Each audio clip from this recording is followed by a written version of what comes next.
This podcast is a proud member of Pod Nation Media Network.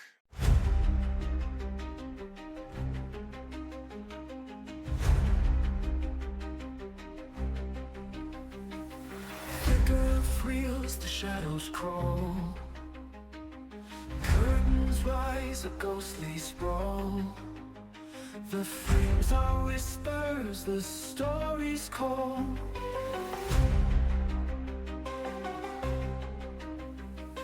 The tractors hum in a hollow tune. Moonlight cuts through velvet gloom. Is it a dream or a real too soon? Step into the screen where the dark turns keen. Join you with the Cinephile, unseen. The tales twist and turn as the silent light burns. A world unknown where the shadows yearn.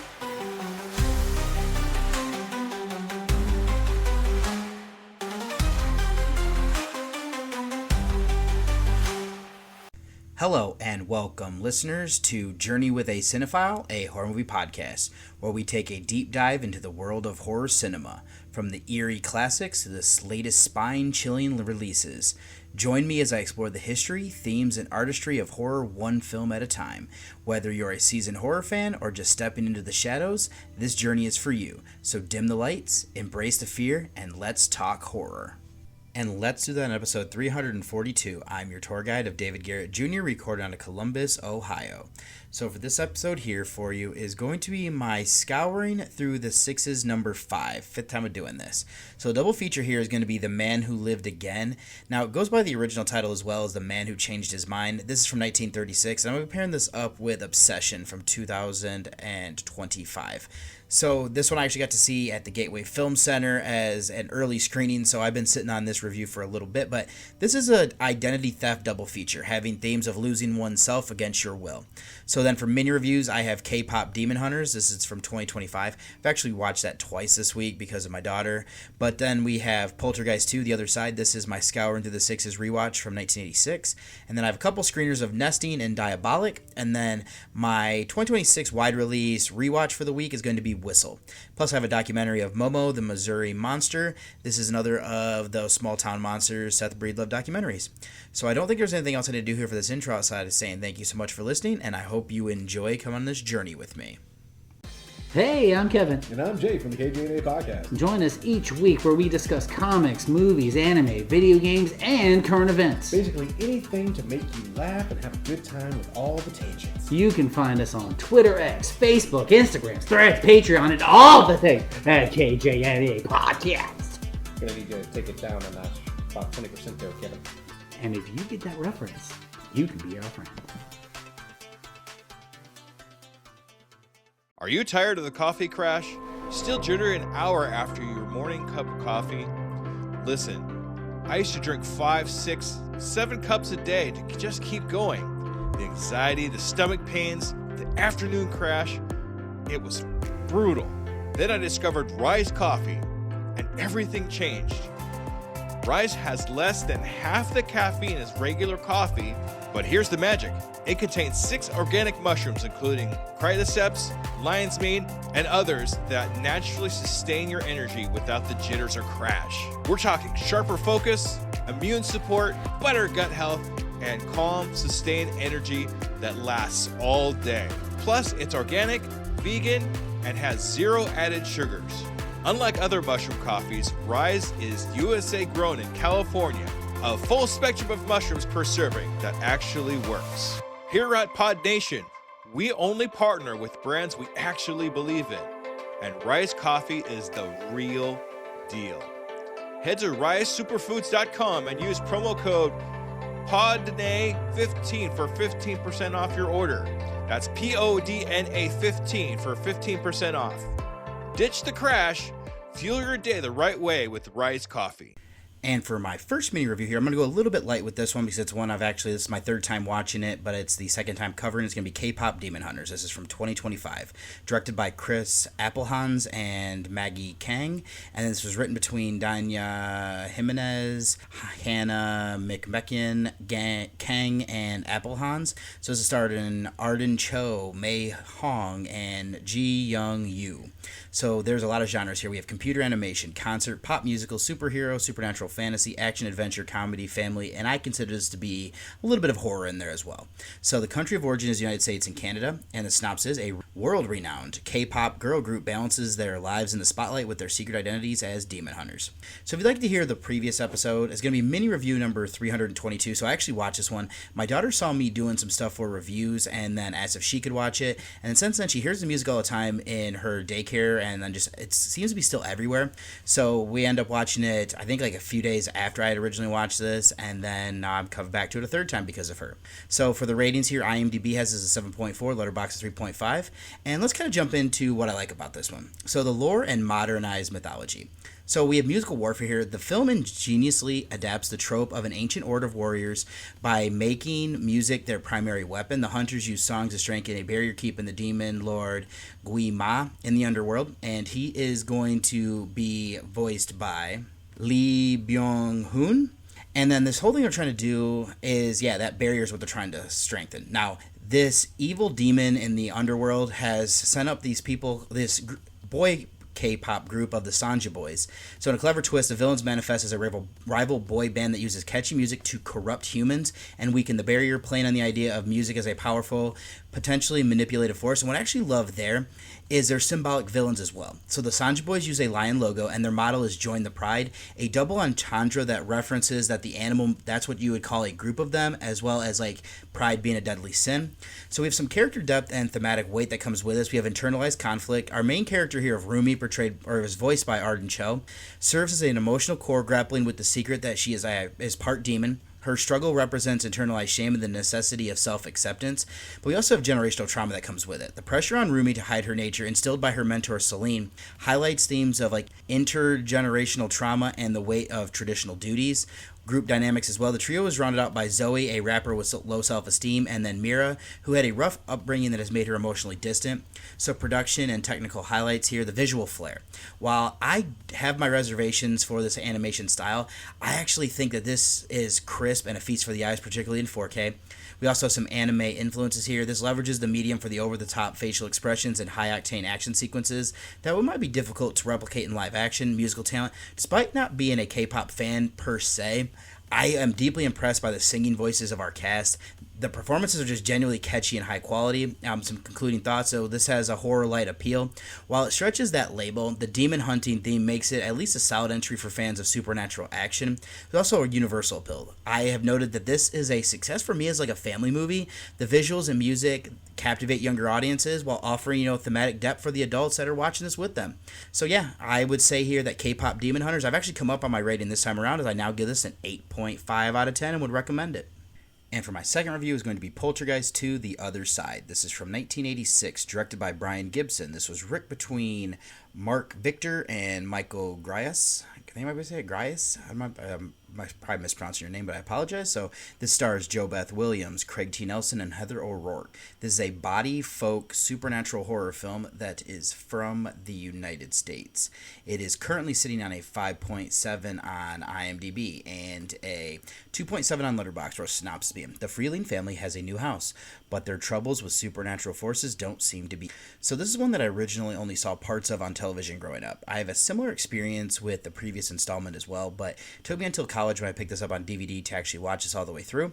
What I did remember was that those early watches is that the character of Cain, portrayed by Julian Beck, was terrifying. I've now given this another watch here as part of my scouring through the sixes. Let me go ahead and introduce some more important characters that we have here.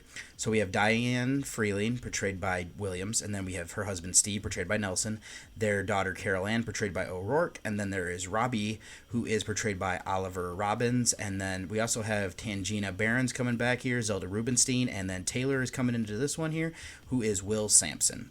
So what I'm going to go ahead and start is that I like how they develop the story. It picks up where the last one left off. Not a lot of time has gone by, but just enough that everything has kind of settled. A gripe that I do have is they don't reference the older daughter of Dana, portrayed by Dominique Dunn. This could have been out of respect since she had been murdered in 1982.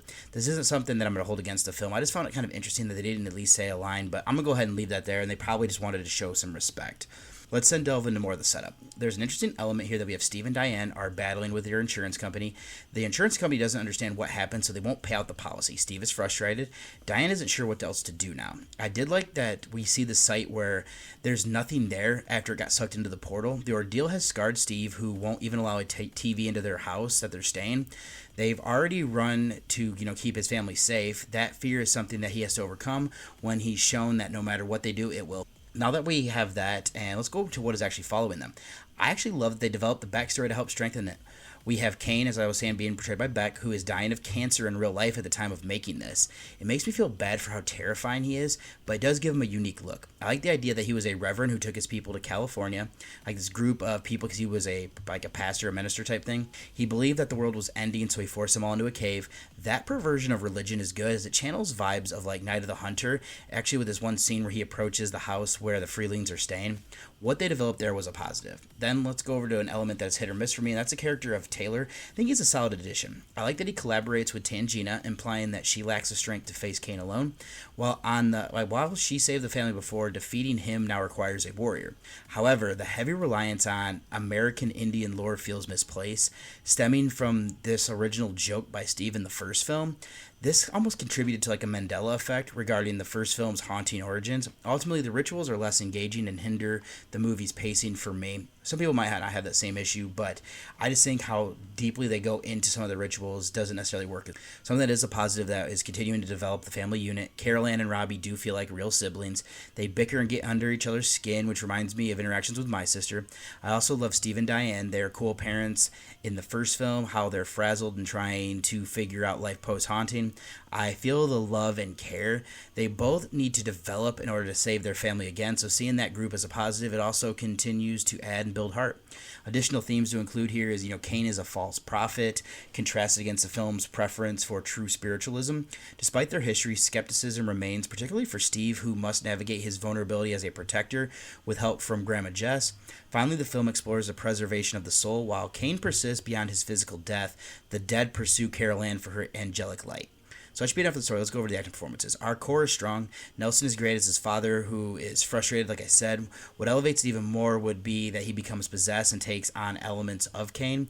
That was impressive. Williams is also great in her role once again. I like O'Rourke and Robbins as this realistic portrayal of children, also their fear. I like to see Rubenstein back. Samson is a good addition. Beck is also great as Cain. The rest of the performances fit where it was needed. Well, it's left to be the filmmaking aspects. In general, it's well made. I do think the cinematography and framing are good. It is able to set the stage with the film primarily taking place where it does. The elements in the desert are good. I do like the effects. They hold up pretty well, actually. Being able to do what they did with in-camera and pre-CGI was good. There's some creepy practical effects as well. Other than that, the music and sound design fit for what was needed. I actually didn't even realize H.R. Geiger did this monstrous version of Cain. That was kind of cool. And then the eerie singing by Cain adds to this. If I have a gripe, the pacing just slows down and the ending feels a little bit anticlimactic. So in conclusion, this is a worthy sequel that succeeds in expanding the franchise's mythology. Its primary strengths lie in its continued development of the relatable Freeling family unit, the introduction of the bone-chilling Cain and the unsettling backstory, and generally strong acting across the board by solid filmmaking. However, the film is somewhat hampered by its misplaced reliance on American Indian lore and rituals while feeling disjointed with the established lore and lead to a slightly anticlimactic ending. Despite its flaws, it's still a memorable entry into 80s horror. So my rating here for Poltergeist 2, The Other Side, I give this one a 7 out of 10 this time around. Then up next, I have a screener that goes by the title of Nesting, or the original title of Pew Pew. That might be how you say that name.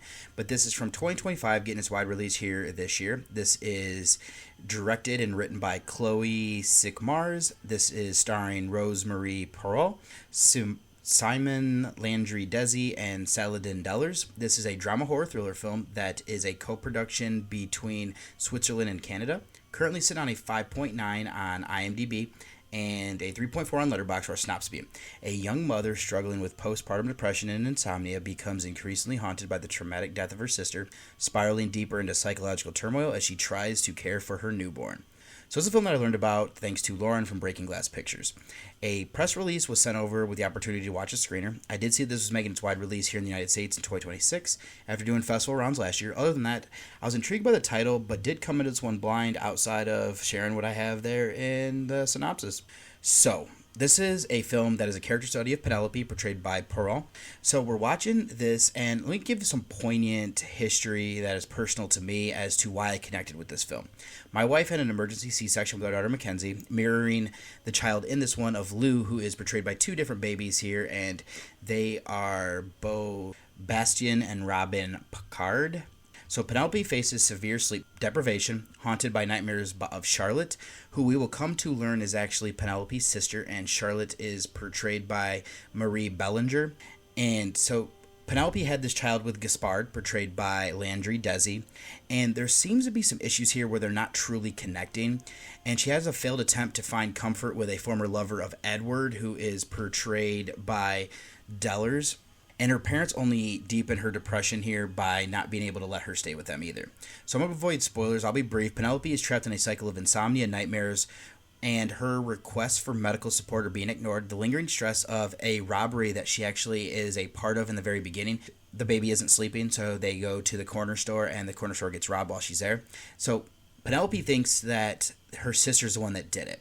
So the Charlotte situation manifests guilt-driven hallucinations, creating a psychological horror landscape rooted in motherhood and trauma. While I didn't face her exact circumstances, the stress of sleep deprivation during our own children's, as in my wife and I's, like their newborn stages, remains a vivid memory.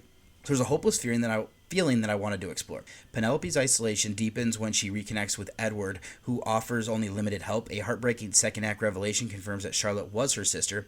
However, her parents, who are portrayed by Louise Cardinal and Stéphane Coty, are too consumed by their own grief to let Penelope stay, worsening her desperate situation. So then we also have Gaspard. He isn't stepping up to help in the situation as much as she would like. He's an aspiring musician who stays out late and smokes marijuana. These choices are partially why he doesn't hear their child when it cries out in the night. Now, Jamie tried breastfeeding both of our children, so we had an agreement that I'd let her sleep and take the first round of staying up, as well as to give the last bottle because she also did pumping, and we end up utilizing formula as well. So this isn't something that this couple is doing. So she has to get up regularly to feed. I do feel like what happens as he fears losing Penelope and how he steps up. Other themes that are explored would be like Penelope and her struggle with postpartum depression, exacerbated by isolation and unresolved grief over Charlotte. Her guilt is compounded by a doctor who ignores her pleas for help to focus solely on Lou's growth. Themes of domestic pressure and parasitic anxiety of motherhood invoke things for me like the short story of The Yellow Wallpaper and even Rosemary's Baby. Now, shifting to the acting, Pearl is excellent, capturing the fears and body dysmorphia of new motherhood. Landry Desi effectively portrays a father initially out of his depth before showing significant growth. Dwellers serves as a figure of temptation. The Picards are cute, and Bellinger effectively haunts Penelope. The supporting cast, including somebody else who I didn't include here, let me make sure that I get this name correct, Pascalie de Rochers. This is Suzanne. That's the mother to the Gaspard character, and I will say Cardinal and Coty provide exactly what the film requires there. The filmmaking is where this shines, though. Despite Penelope and Gaspard having shelter, the cinematography uses claustrophobic framing to show it is unsuitable for a newborn. This isolation effectively embodies Penelope's depression as she seeks connection. While the effects were limited, what we get was good. The reoccurring mice that are encountered in this are quite gross, as well as being effective. Now, the music is haunting, and that successfully builds a tense atmosphere. So in conclusion, this stands as a poignant and effective character study of Penelope's spiral into psychological turmoil, driven by postpartum depression, isolation, and unresolved grief. Director Seek Mars masterfully uses claustrophobic framing and haunting music to embody Penelope's depression, creating a tense atmosphere reminiscent of psychological horror touchstones like The Yellow Wallpaper and Rosemary's Baby. Pearl delivers an excellent performance, capturing the fear and body dysmorphia of new motherhood, while Landry Desi provides a solid portrayal of a father who invokes as the domestic pressure mounts.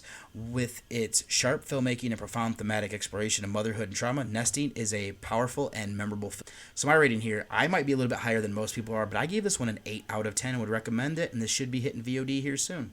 Then I have another screener here that I got to check out of Diabolic from 2025, directed by Daniel J. Phillips, who also co-wrote this with Mike Hardy.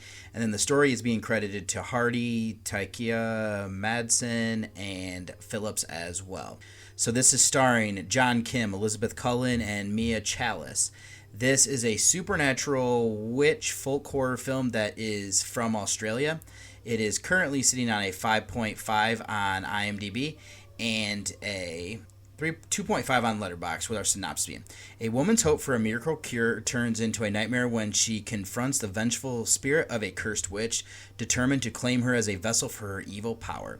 So this is a film I got the chance to see thanks to Kier from Strike Media. So a press release was sent over, and seeing that there was a screener available, something I didn't realize was that this was released widely here in the United States earlier in 2026.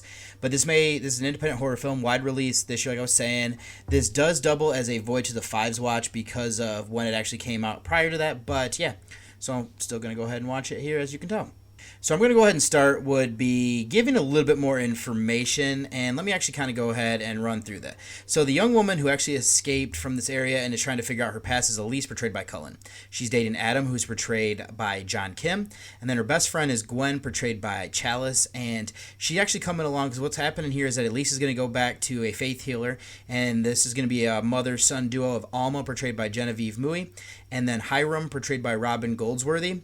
So Gwen's going to be like the sober one to watch over everything. And then Elise's memories have been repressed. As they start to do this stuff starts flooding back. And this is where a character of Clara, portrayed by Luca Asta Sardellis, comes into play. So it's kind of interesting to me is that it's taking shots here at a specific sect of the Mormon Church. It feels almost personal with where they're focusing. I'd also be curious to know how much of this story is actually inspiration is taken from something that truly happened, like the movie is trying to tell us in the beginning. Elements of what we see could translate to any strict religion. I can say that for this one, though, polygamy and marrying children is a plot point that is more associated with the Mormon faith. Not for everybody. I don't want to have anybody coming after me for that, but there are just some more sects that do kind of believe in this. So just an observation that I wanted to include. So all that set up, the premise follows Elise, who escaped from the community after her parents put her up for adoption as a teenager due to her choices. She suffers from blackouts caused by repressed memories. During this, she self-harm. Faced with potential hospitalization, she returns to the church for help. Though a sinister outcome is inevitable, notably her trauma has repressed her sex drive. For reasons later explored, Cullen delivers a solid performance. Her portrayal effectively conveys the complex layers of her character. So examining her support system. Adam is devoted to Elise despite the toll that this takes on him. Elise fears her diminished sex drive might drive him away, yet his willingness to join her on this treatment reveals compelling layers to his character. Her friend Gwen, a spiritualist who avoids organized religion, also provides strong support. However, there's a specific subplot introduced alongside her, and it links to reoccurring themes, but to me it doesn't necessarily add anything and just makes it kind of feel generic. So next, let's consider the facilitators and their religion. The sex strictness explains why Elise was originally exiled. Hiram, motivated by a long-standing crush, tries to help her in a misguided attempt to claim her as a wife. Because there's actually a scene earlier where Alma calls him out that some of his friends have multiple wives and he is still single. However, he previously betrayed Elise by revealing a secret to her parents. While Alma treats him harshly, any sympathy for Hiram vanishes once his backstory is revealed. Mui and Goldsworthy deliver exactly what their roles require. So then, let's go ahead and bring these themes back together and how it can be difficult for these characters to escape religious trauma. In the case of Elise, it's nearly impossible. Hiram embodies the weaponization of faith. The ritual that is being done to help her ultimately makes this worse as Elise comes to terms with her past. This also is a commentary on queer stigma. It causes her to be an outcast. An intriguing element is that a similar stigma can be seen with Gwen. The last one would be the failure of community caretaking. This can be seen with how Elise is dealt with. So that should be enough for the story. Let's go over to the acting performances. I'll already give credit here to Elise. She does a solid job portraying a broken character who seeks help and the changes that come over her as she frees herself. Kim and Chalice are good as the characters who are there for Elise. They have issues of their own and it amplifies as the tensions rise here. I'll also give credit here to Mui and Goldsworthy once again. Them and the rest of the cast round on top for what was needed. Regarding filmmaking, this is a well-made production. The cinematography and framing effectively use the isolated cabin and woods to build tension. Folk horror elements, including the witch known as La Rue, are sufficient and the effects are solid. While the music and sound design further heighten the atmosphere, this feels somewhat generic as it doesn't do enough to truly stand out. Recently there have been more religious-based horror, so it can be difficult to stand out when that's the case. So in conclusion, this is a capable, independent horror film that effectively explores the heavy burdens of religious trauma and the weaponization of faith. While the narrative occasionally leans into generic tropes common in the recent influx of religious horror, it is elevated by solid performances from Cullen and the supporting cast. The isolated atmosphere and effective filmmaking choices create a tense viewing experience, even if it doesn't entirely reinvent the subgenre. It remains a worthwhile watch for fans of folk horror and stories centered on the struggle to escape a repressive past. So my rating here for Diabolic, this is the one from 2025, I'm going to give this one a 6.5 out of 10, and I believe this should be hitting streaming if it isn't already out now. Then for my last mini review here before I jump into doing a documentary is going to be Whistle. This is technically from 2025, getting its wide release here in 2026. This is directed by Corin Hardy. It was written by Owen Egerton. This is starring Daphne Keane, Sophie DeLissie, and Percy Hine White. So the genres here, we have body, folk, slasher, splatter, supernatural, teen horror. This is a co-production from Canada and Ireland. The synopsis is a misfit group of unwitting high school students stumble upon a cursed object, an ancient Aztec death whistle. They discover that blowing the whistle and the terrifying sound that it emits will summon their future deaths to hunt them down. A little bit of a spoiler there, but I mean, this is stuff that it doesn't affect you knowing coming in, but the ratings are on IMDb at 5.2, Letterboxd at 2.3. This was a feature review on episode 328, so if you'd like to hear more, I'll direct you over to that one, but let's jump into this. So the catalyst is Aztec Death Whistle. The film's horror is driven by an ancient artifact that summons a personification of death to hunt anybody who hears its terrifying sound. I like what they do with the lore there and how everything kind of plays in. The look of that whistle itself is a standout, looking like a genuine, eerie relic. So we also have like this Taurus sin trope that comes here where it's used effectively, where bringing back an unhonored artifact leads to severe inevitable consequences for a group of high schoolers. So we have a brooding lead in misfit dynamics. Keane delivers a solid performance as Chrysanthemum Willett. That's actually her name. She goes by Chris, a closed-off teen harboring deep guilt over her past. And we also have characters like Dean, who is portrayed by Jaleel Swabi, and his friends and everything. They're very bully-like in not knowing the truth and kind of throwing things in her face. She's kind of out punishing herself, so that's part of why she takes what she's getting there. So this also explores how a curse forces her to break her emotional paralysis that I was bringing up there and to open up to survive. When the group breaks, we have typical high school hierarchies, like the soulmate connection between Chris and Ellie. That's not actually something that's real. Ellie is being portrayed by Sophie Neelise. That feels somewhat rushed and underdeveloped, but that's something you get in a lot of these teen movies, so I can kind of overlook it a bit. I think the atmosphere and influences, the cinematography effectively captures the bleakness of a blue-collar, steel mill town, providing a grounded contrast to the supernatural elements. This leans into themes of fate and inevitability, of mortality, drawing comparisons to the Final Destination series. The death scenes are brutal and CGI heavy. I don't mind that. So I'm not really sure what else you could do there, but the reoccurring themes that echo the style of The Entity, I did love that theme where it's just kind of very in-your-face, almost industrial with the music that they're using there. So for me, I think for genre verdict, this is a gateway horror film. This struggles with some generic lore exploration and a few obvious villainous roles, particularly the role that White plays as the character of Noah as this priest who's selling drugs to his congregation as he's like a youth minister. It is what it is. It doesn't necessarily work for me, but despite these flaws, it's just generally entertaining supernatural horror that serves as a gateway for viewers looking to explore stronger entries into the genre. So my rating, I actually stayed pat on my rating, and yeah, it held up as a 6.5 out of 10. Worth a watch, but nothing that's really kind of transcended anything there. And I have a documentary that I'm covering here of Momo, the Missouri Monster from 2019. This is directed by Seth Breedlove, who also co-wrote this with Mark Matsky and Jason Utz. This features Cliff Brockaman, Lyle Blackburn, and Ronald Breedlove. This is a documentary drama horror film that is from the United States. It is currently sitting on a 4.1 on IMDb. Not enough ratings on Letterboxd, between a 2 and a 3-star movie over there, I would say.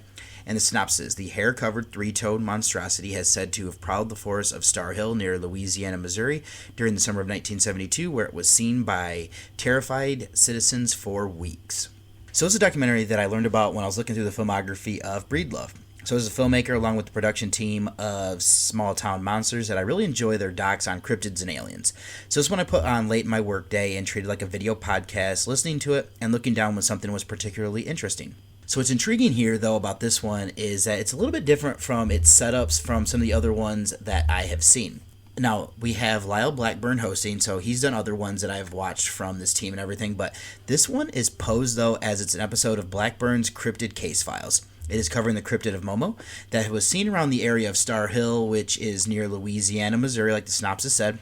The inspiration is from a fictional film that was inspired by the legend of Boggy Creek. So what we're getting here, though, is the film about Momo was made in 1975 but never released, and he's supposedly showing the clips throughout this. So what we're actually getting are, we see real interviews of experts and people in the area. Something of intrigue here is that a woman who actually added to the lore of Momo. The problem, though, is that she did this, and it was a hoax, by making a footprint in mud while she was outside. People were called in to investigate, and it just got too big. From there, she kept her secret out of fear of getting in trouble. So that's an interesting element. Now, similar to other cryptids, Momo seems to be like a bigger version of Bigfoot or a Sasquatch. Like others as well, they were seeing like lights in the sky, and there was questions of could this be an alien? So we have an interesting correlation that I've noticed when it comes to many of these cryptid sightings. I'll then just kind of say that the people that are interviewed are fine. They seem like real people, and I have no reason to believe otherwise. I do have to say the actors for the fictional Momo film are very wooden. That is something that I appreciate, though, since it falls in line with like the legend of Boggy Creek. They're supposed to be amateurs, and it's fitting for what they need there. And I'm also going to kind of interject here. My own little thing is that I can't discredit anything that was said here. I don't necessarily fully believe everything that was said, but because I don't have enough information or evidence or anything like that, I'm just going to go ahead and kind of leave things where that is. So then all that's left then to be filmmaking, and I'll be honest, I don't necessarily love the reenactment taking on the feel of a bad independent film. I do like they took stories and then did something to keep it lively. This feels like it's an experiment to see how it landed. It must not have done all that well because I don't necessarily remember them doing it again. Now, the cinematography and framing for the documentary elements, those are professionally done. I do come to expect that from the Small Town Monsters team. I do like the editing of things to help frame what they're saying as well. So in conclusion, this is a unique entry into the Small Town Monsters catalog that takes a creative risk with its experimental presentation. While the bad independent film aesthetic of the reenactments may not be for everybody, it serves as a fitting homage to the low-budget cryptid cinema of 1970s. When paired with the professional cinematography, intriguing local accounts, and the surprising revelation of a hoax within the lore, the documentary remains an engaging watch for fans of the genre, even if the experiment wasn't a total success. So my rating here then for Momo, the Missouri Monster, I give this one a 6 out of 10. And I actually saw this on Prime if you are interested in giving this one a watch yourself.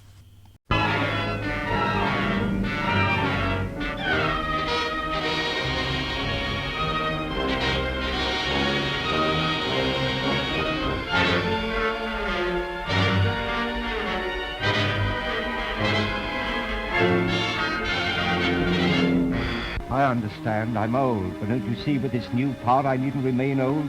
I can take a new body, a young body, and keep my own brain. And you too.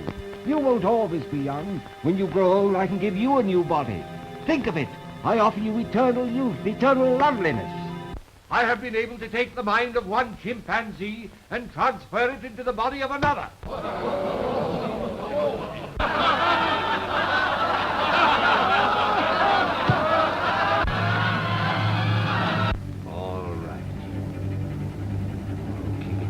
I'll use it for myself, and I'll use it for my own ends.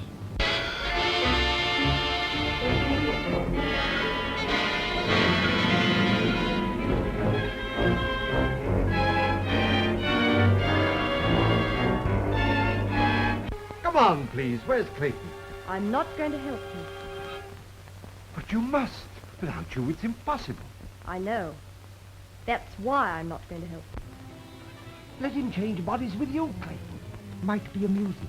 Might be dangerous. I've nothing to lose. And his lordship is bursting with enthusiasm. You can't do it!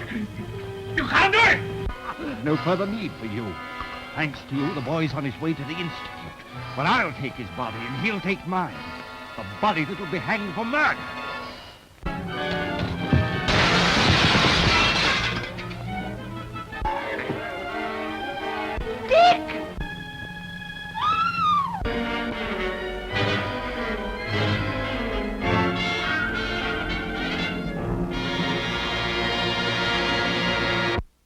And for my first featured review here is going to be The Man Who Lived Again. This also goes by the original title or the other title of The Man Who Changed His Mind. So this is from 1936, directed by Robert Stevenson. It is written amongst John L. Balderston, Sidney Gillant, and Eldugard Peach. So this is starring Boris Karloff, Anna Lee, and John Loder.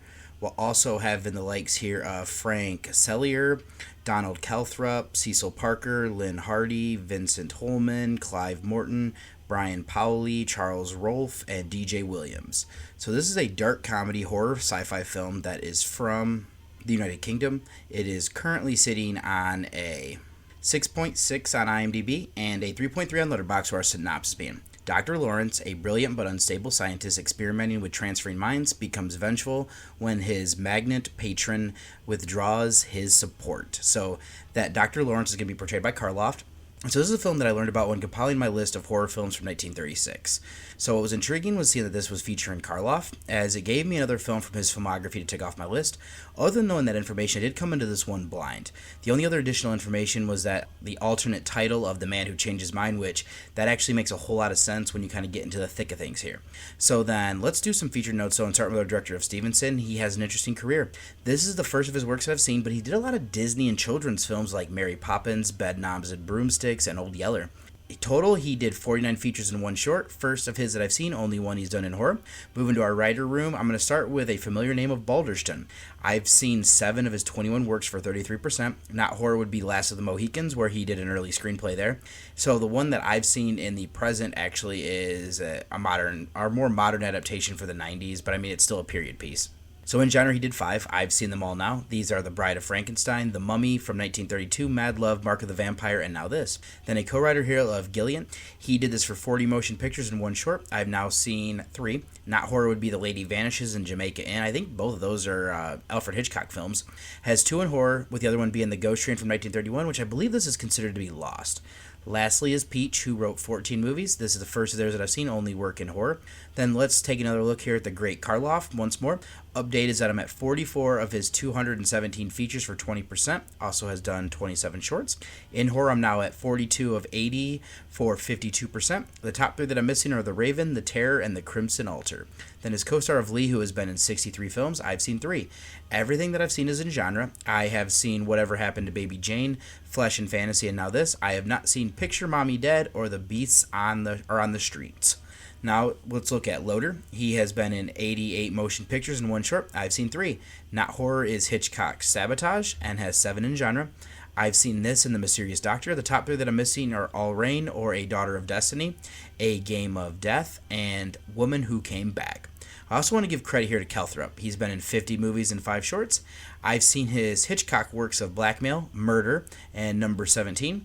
In horror, he has 4. The other 2, I believe, are lost, as it's The Ghost Train that I brought up earlier, and then The Bells, but I have seen one other movie in genre from him, and that is going to be Scrooge. Alright, so for this movie here, we start near the end of a surgery. This is the last one that Dr. Claire Wyatt, portrayed by Lee, is going to be a part of. Everybody is sad to see her go. She's accepted a position to work alongside a brilliant medical mind in Dr. Lawrence. We then see her boyfriend of Dick Hasselwood, portrayed by Loder, wants to come with her. She tells him that's not possible, partially with his job as a newspaper reporter. The other part is that she's staying at the manor where Dr. Lawrence works. He does follow her, though, and they actually meet up at the train station near the mansion. Claire then goes to where she's staying and working. She's greeted by a wheelchair-bound butler of Clayton, portrayed by Calthrop.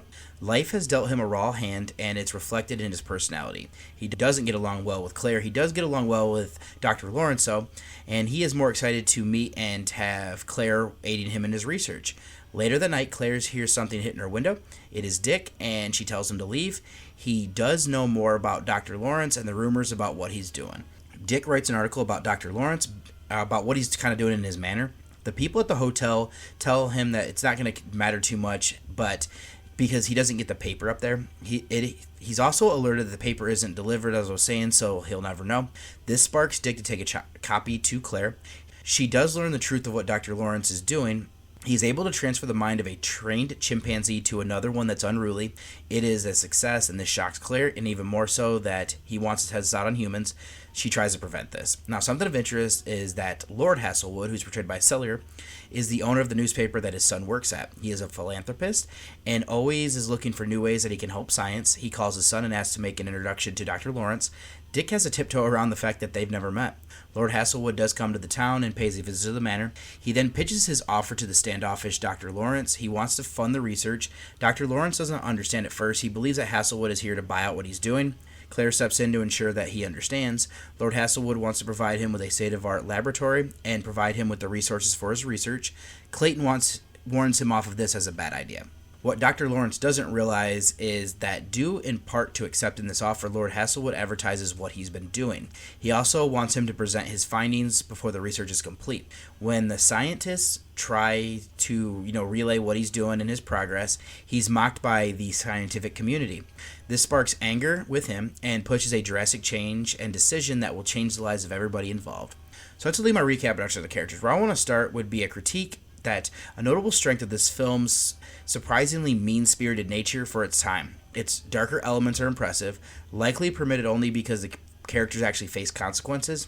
However, the premise of mind swapping was already a common trope in mad scientist cinema in 1936, making the central idea feel somewhat derivative. Now, I will say this is a United Kingdom film, so that could also be part of it, but if this did any sort of business in the United States, I don't know if it would have flown. Now that I've set that up, let's delve a little bit deeper here with Dr. Lawrence, since his play as well as what he does drives the revenge, what we get here. I do like that he's a recluse. He's not a bad guy. He just wants to conduct his research. He is more than happy to do that in his mansion away from everybody. Working with Claire causes everything to snowball into what does happen. Its connection to Dick, or her connection, is and his father to come here and take Dr. Lawrence back to London. It is then that Lord Hasselwood, who causes a scientist to be mocked by the community and start his path of revenge. Let's then look at Dr. Lawrence's experiment parallels here to the Frankenstein series. But instead of physical brain defects, it utilizes electrical currents to swap souls between individuals. After successful assessing the machine on chimps, the doctor decides to attempt this procedure on humans. Following the heated dispute where his research is threatened, Dr. Lawrence resolves to evaluate his theory on his benefactor, Lord Hasselwood, as a means to silence him. So there's an interesting element here that we get, and there are changes that come over Lord Hasselwood for obvious reasons. This is where Claire comes back into play. My gripe is that she isn't given a lot to work with. It is interesting that she's the connecting thread to start the path of destruction, but once they're in London, she kind of fades as a minor character. I do like that she's the one who figures out why Lord Hasselwood is acting differently. It's also important how things play out in the end, so that was something to give credit to for that. So themes include here Dr. Lawrence's view of the soul as a biological construct transferable by electricity. His villainous turn is a reversal moral awakening type thing, driven by ridicule rather than innate evil. The film explores class transgression and socioeconomic usurpation through the takeover of Lord Hasselwood's body, along with later efforts to extend life and evade detection. Finally, the contrast between the Gothic and modern setting mirrors Lawrence's trajectory toward his ultimate downfall. So turning to the acting, Karloff delivers a professional performance, skillfully portraying a reclusive, good man driven to villainy by ridicule. Though the writing limits the role's potential, Lee impresses as Claire, a refreshingly modern woman for the era. Given her a little bit more to work with would have elevated everything as well. Loder, Cellier, and Calthrop, they also excel, particularly when mimicking other characters after their baseline personas shift. The remaining cast effectively supports the production. All that's left then to be filmmaking aspects. Starting with the cinematography and framing, I'd say that it fits well for the era. There are some technological limitations. I do like the grounded experiment feel. We don't need to know too much, and the equipment looks real enough. There isn't much in the way of effects. It also doesn't need them. It is more with the nuances and the performances that bring the results to life.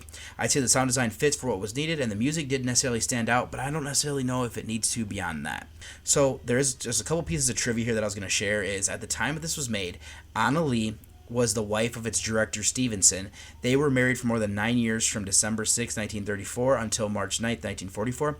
Karloff's second feature in Britain that was filmed between March and mid-April in 1936, followed quickly by Juggernaut from 1936. I'm not sure what that movie is offhand though. So in conclusion, this is a solid entry in Karloff's filmography that succeeds more on the strength of its performances and mean-spirited atmosphere than its familiar premise. While its derivative nature of the mad scientist trope and underutilization for Claire in the later half prevent it from becoming a true classic, this remains an intriguing exploration of ethics and revenge for fans of 1930s horror, and Karloff's screen presence is a rewarding watch that effectively balances gothic tension with a grounded scientific approach. So my rating here for then The Man Who Lived Again, aka The Man Who Changed His Mind, I actually came in with a 7 out of 10 with this one. So I'm not going to do a spoiler section. There's not anything necessarily I need to delve into deeper, so let me go ahead then and get you over the trailer of my second featured review. Have you ever actually, flirted with Nikki? I'm gonna go get some shots. I'll come with you if she means this much to you. And I know she does. Say, Nikki, I think we should grab a drink sometime. Nikki, wait. I was gonna ask you, What? I lost my train of thought. Hi. Good night. What else? Why?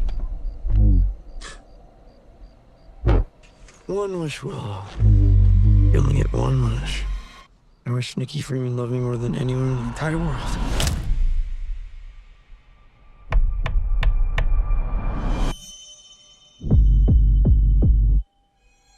I love you so much. A love only the branch of a willow tree could conjure. It's weird how you two are dating all of a sudden. Super dating.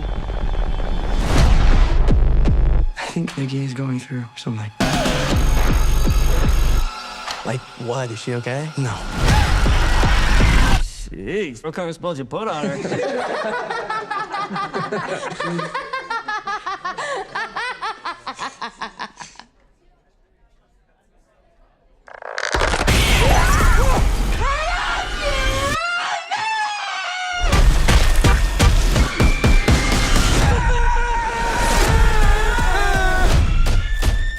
Nikki?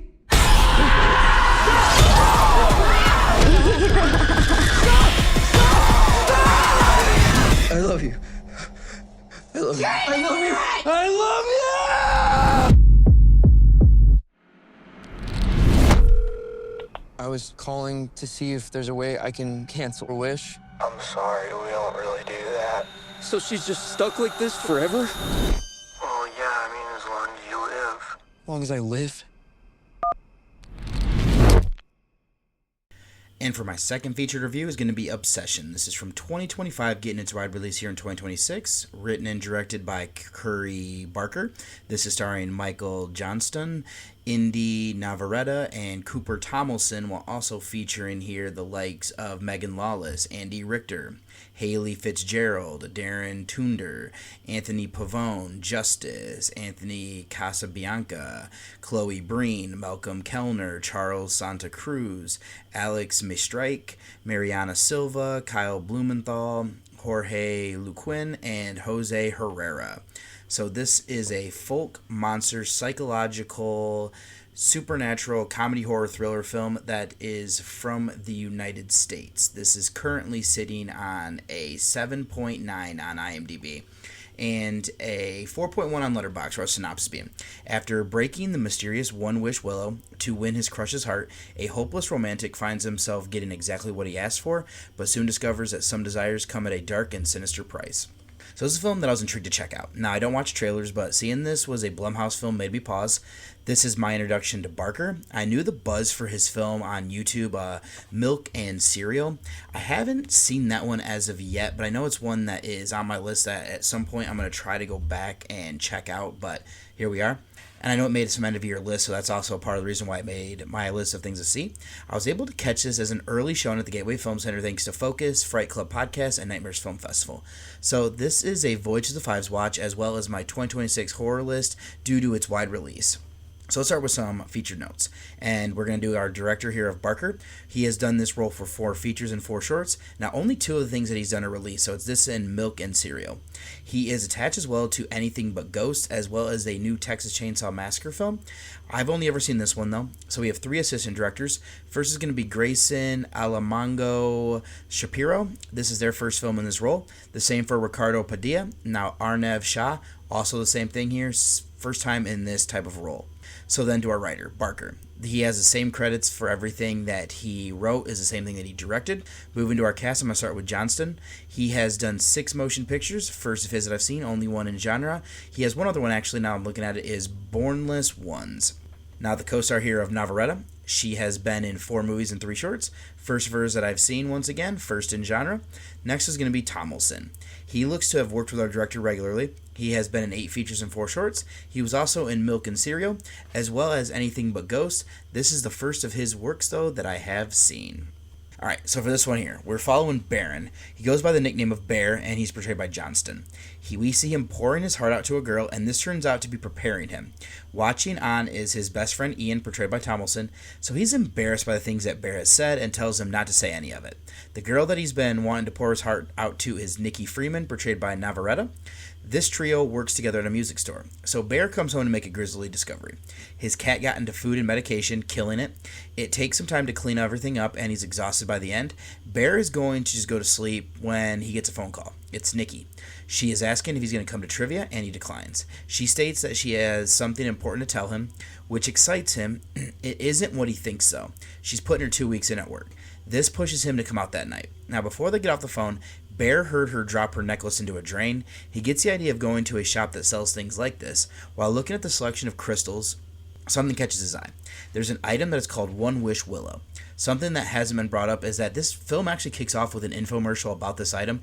That's played for comedy, but we do see a moment where somebody kind of gets scared, so that sets the stage. Bear ends up buying one to give to Nikki. So they go to trivia, and Bear is trying to find the right moment to confess his feelings and ask if she feels the same. Ian doesn't want her to do it here, so it could ruin trivia night. Things align where Nikki ends up wanting to go home, and Bear is willing to drive her. Things get a bit uncomfortable, though, as she is direct with him, asking if he likes her. He hides his feelings and laughs it off. In a desperate move, he makes a wish for her to love him more than anything on this planet. He then snaps to Willow. So Nikki comes back to the car. She's acting a bit weird, and it starts to freak Bear out. She is able to convince him that her father, who he thought she was estranged from, is dying of cancer, and she doesn't want to be alone. This then spirals into them starting a relationship. Another co-worker of Sarah, portrayed by Lawless, thinks that she's using him. It sounds like Nikki told her previously that she saw Bear as like a brother. Ian thinks that Bear is taking advantage of the situation. There's much more to it, as odd things that Nikki does get worse, and her obsession shows its depth. So let's do my recap and show the characters. Where I want to start is that this went to places I wasn't expecting. We are seeing a common story that we've seen before. This is like a be careful what you wish for narrative. Ahead of seeing this, the hosts of Fright Club brought up that it falls into like a curio horror subgenre, with Bear buying this One Wish Willow from that type of store. It's one of those stores where there's just a lot of weird, just kind of odds and ends and everything like that. This is more to it, though, as this develops our 2 leads, which I appreciated. So let's start looking at those characters. I'm going to start with Bear. He is relatable but flawed with his infatuation of the idea of Nikki. Another person in attendance at the screen brought up that instead of being vulnerable, he hides and self-pities, eventually emerging as the story's true villain due to his selfish wish. Johnston delivers a compelling performance that effectively provokes the audience as the plot unfolds, at least in my opinion. I do then want to look at our other lead here of Nikki. First, I got to give credit here to Navarrete for her portrayal. Her being able to shift from how she acts so quickly is great. She can go from loving to terrifying at the drop of a dime, and it's terrifying. I'm not entirely sure how much of her creepy movements were her or tricks of the camera. Either way, that's effective. It got under my skin. And I'm also going to tread lightly here to not spoil things, but there are little things that get said by Nikki to Bear that help explain what is truly potentially happening here, or at least there's an interpretation that you can have from what is being said. That adds to the horror as well. So where I'm going to go then would be the idea of codependent relationships. Something interesting is the different perspectives on it. Nikki is brainwashed by this wish and acts erratic. Bear knows what is happening, and how he is handling it is poor. What he needs to do in the end is not something he's prepared to do. Ian thinks that Bear is using her. Sarah thinks that Nikki is using him. These outsiders are just going off of what they see, and it's intriguing because this is what people do when they're observing those around them, and they also put their own kind of spin on how they are seeing things. So I appreciate that commentary on this relevant subject matter. Other things to bring up that are being explored here would be the violence of romantic objectification. Nikki does things to ensure that Bear doesn't leave her. He has erased her autonomy, though. This does an interesting thing by showing the myth of the nice guy. He's also fragile in things that are said, even though he knows that she isn't herself. How this looks at toxic relationships is quite intriguing on top of all of that. Let's then shift over to discuss the rest of the acting performances. Navarrete does an excellent job, and I think that Johnson is good as well. I do like Tomlinson as his friend who flirts with toxic masculinity. There's an interesting element that comes to light about him in all of this. Lawless is solid in her role. Early on, Nikki reveals that she has a crush on Bear. The deeper we get into this, he starts to feel the same toward her, but that's after he has Nikki. This reinforces that he's not as nice as we think. Andy Richter and the rest of the cast do run this off for what was needed. So all that's left then before some trivia is going to be the filmmaking aspects. This is well made. What I love is the use of the full frame. There are things that are happening in the background that are creepy. Another aspect is the use of shadow. That added to the atmosphere. The cinematography and framing are all great. As for the effects, this looks mostly done practically. If there is CGI, it's used to enhance. This film is brutal and I appreciate that. What they do with the sound design is another perk in adding to the terror. The music also fits for what was needed to kind of go along with all that. So there's a lot of trivia. I'm not necessarily going to do all of it, but this was shot under $1 million and was picked up by Focus Features for distribution for $15 million plus after a bidding war. Several distributors wanted it, including A24 and Neon. I can see all of them wanting this and how this would all fall in line with what they do. So the music store scenes were shot at the same music store in Wayne's World. The festival cut featured graphic violence, and that was cut and censored for an R-rated release. So I'm hoping that we get an unrated cut that comes to physical media. World premiere was at the coveted Friday night slot of Midnight Madness at the Toronto International Film Festival on September 5th of 2025. So the story's central wish-granting concept was sparked directly from an episode of The Simpsons in which Bart acquires a monkey's paw capable of granting wishes, which Barker combined with his broader fascination with obsession to develop the film's premise. On the first day of shooting, Navarrete performed the scene where Nikki freaks out after a kiss, and the first take she delivered is the one that's actually in the finished film. The box housing the One Wish Willow went through numerous design iterations, ranging from modern and cool tone to dreamcore and curved, before landing on this final angular gem-like shape that invoked nostalgic gifts from mom and pop joke shops, making its sinister purpose all the more unsettling. The shooting location for Bear's house was nearly all white when the production inherited it, requiring the production design team to undertake a significant transformation to achieve the layered claustrophobic aesthetic Gray envisioned. The production filmed on location at a real Burnbank establishment called the Roguelike Tavern and at North Hollywood's The Green Man Store, which served as the crystal shop where Bear discovers the One Wish Willow. Gray used dried cactus skeletons to craft the silhouette of the One Wish Willow stick, choosing a color described as not too cool, not too warm gray, while an unrendered animation. One of the film's most demanding shooting days was a 9-page overnight sequence involving Bear's initial wish and Nikki's return to the car, a scene Barker deliberately stretched out to let the audience live inside the moment, including a lengthy scene where Nikki cries about her father's potential upcoming death, or that he might have already died. Despite being the engine of this film, Navarrete is not a fan of horror films. Co-star Johnston recalled watching Hereditary with her, and she literally ran out of the room. The entire film was shot just under 20 days, a remarkable compressed schedule for a theatrical feature required in a reported $15 million plus deal. The One Wish Willow visual design was inspired by Scooby-Doo's canonical spooky forest matte painting from the animated series, with Gray wanting to feel as though the willow had been snapped from the tip of a branch.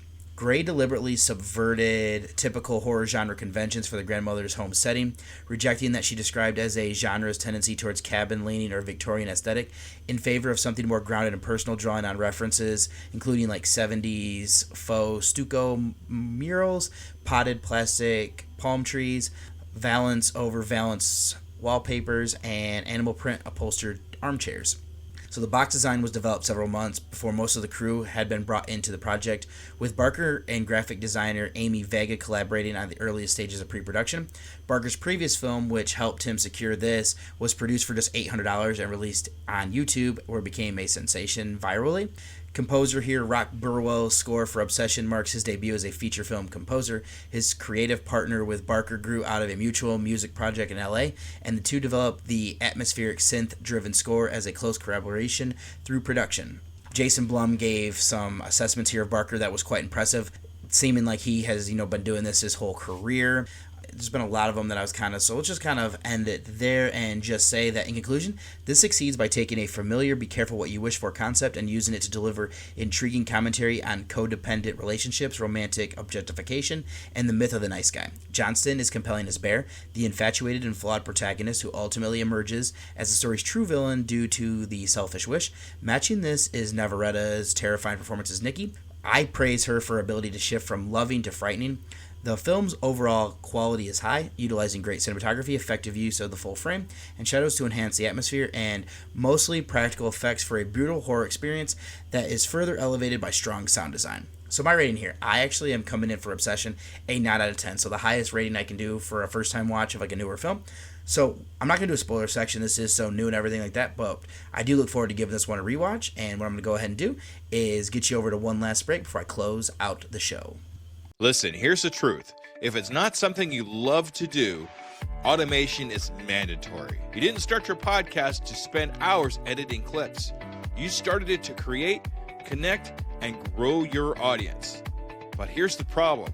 Every other platform works with video podcasts, and manual editing eats up your most valuable asset, your time. That's where Opus Clip changes everything. Upload your video, and Opus Clip will automatically find the gold nugget moments, auto-clip the captions for the best parts, perfect for TikTok, Reels, and Shorts. 1 hour-long episode becomes 10, 20, even 30 viral-ready clips in minutes. The tool even predicts each clip's viral potential, so you know exactly what to post. No more tenuous editing, no more wasted hours, just you staying in the place that you love to be. Creating content that matters. Head to podnationopus.com for your free trial and get back to doing what you do best. Stop editing and start creating now. Pod Nation TV has you beamed up with Out of This World award-winning podcast found exclusively on Pod Nation TV. Download Pod Nation TV for Roku and Fire TV. Pod Nation TV, Out of This World. And welcome back. So if you'd like to send me any sort of feedback, anything you want read on the show, or any screener requests, anything like that, you can send those to journeywithacinephile@gmail.com. If you'd like to read any of my written reviews or see any of the old past podcast episodes, all of that is being stored over at Journey with a Cinephile. That is my blog, and that's going to be horrorreview.webnode.com. If you'd like to follow me and become friends on Facebook, it's going to be David Garrett Jr. is my name over on there. There's going to be a link in the show notes. And then if you'd like to follow me on Twitter, it's going to be Buckeye from Mish. And then if you'd like to follow my Letterboxd page where I have all of my reviews, whether that is going to be horror or non-horror, that's going to be David OSU is my name on that. Instagram and Threads, I'm David OSU87. Over on my personal Instagram page, you might see some of my family stuff every now and then whenever I remember to post something. My wife is much better at it than I am. But then if you'd like to follow the Journey with a Cinephile Instagram, that's going to be Journey with a Cinephile, all one word. And then also direct you, if you'd like, to the Discord channel. That's going to be the Nightclub Discord, but I have a page over there. And there's also some other great pages of other shows and them kind of messing around and everything like that. Do highly recommend if you want to go ahead and check that out. And then the last thing I'll actually say here, if you would like to listen to the show a day early, this is always going to be streaming over there on the Pod Nation TV app. So I will have, once again, a link in the show notes for that if that is something that you're interested in. So yeah, there's some great stuff here. There's some great shows on some of these other networks and stuff. I highly recommend checking them out. And for the next episode, this is where it's actually going to be perfected by the bachelor party that I'm going to as I go to Chicago this weekend. And it's because, my 2026 wide release film that I wanted to watch is going to be Passenger. I know this is showing at the Gateway Film Center. I'm going to see how I can work this in to see and, see if I can catch that. If not, I'll figure out what I'm going to do. I'll pivot there. But I also have another, it's going to be a long one, actually. That is my 1936 watch, which is a Bela Lugosi film of Shadow of Chinatown. I believe this is actually probably a serial that's all combined into one. My Scouring Through the Sixes rewatch, I'm actually very excited for. for is Terror Vision. And I think Iron Lung is going to be my 2026 film that I rewatch. I know I have a screener I need to check out, and I'll have more mini reviews on there as well. So I don't think there's anything else I need to say in this outro except that wraps up this episode of Journey with a Cinephile, a horror movie podcast. Thank you for joining me on this exploration of horror cinema. If you enjoyed the show, be sure to subscribe, leave a review, and follow along for more deep dives into the macabre. Until next time, keep watching horror, and remember, fear is just a frame away. It had been a wonderful evening, and what I needed now to give it the perfect ending